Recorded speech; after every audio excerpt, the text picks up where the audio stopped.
আসসালামু আলাইকুম, welcome to my new channel. তো আজকে রান্না করেছিলাম পাঙ্গাস মাছ ভুনা।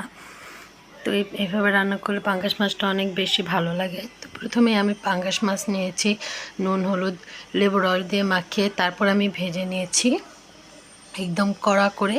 তারপর আমি এখানে টমেটো, রসুন, পেঁয়াজ, কাঁচামরিচ নিয়েছি। প্রথমে আমি রসুন আগে দিয়ে দেবো। রসুনটাকে দিলে তেলের সাথে একটু ভাজা ভাজা করে তারপর আমি পেঁয়াজ কাঁচামরিচটা দেব।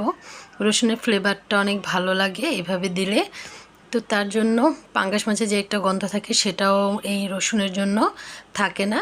তো এইভাবে রসুনটা দেওয়ার চেষ্টা করবেন। তো তারপর আমি পেঁয়াজটা একটু ভাজা ভাজা হয়ে আসলে এখানে আদা, রসুন, লবণ দিয়ে একটু ভাজা ভাজা করেছি। তারপর আমি এখানে টমেটো দিয়ে দিয়েছি।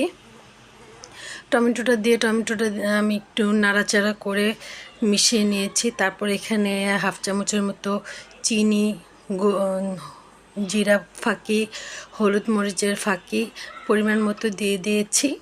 দিয়ে আমি একটু নাড়াচাড়া দিয়ে তারপর একটু পানি দিয়ে খুব ভালো মতো এটাকে কষিয়ে নেব।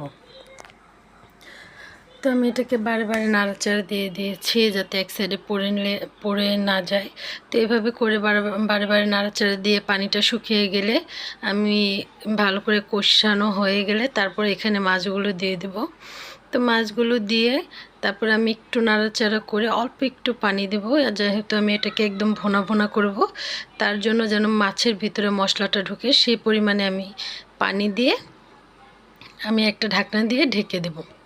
তো ঢাকনা দিয়ে ঢেকে আমি প্রায় 2 মিনিটের মতো রান্না করেছি।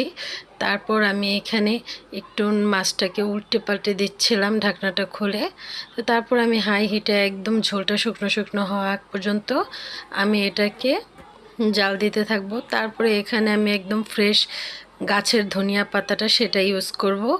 তো তারপর ধনে পাতাটা দিয়ে আমি আর বেশ কিছুক্ষণ জাল করে নামিয়ে নিলাম। তো এই তো আমার হয়ে গেল পাঙ্গাস মাছের ভুনা রেসিপি। যদি ভালো লাগে তাহলে চ্যানেলটাকে সাবস্ক্রাইব করে পাশে থাকবেন।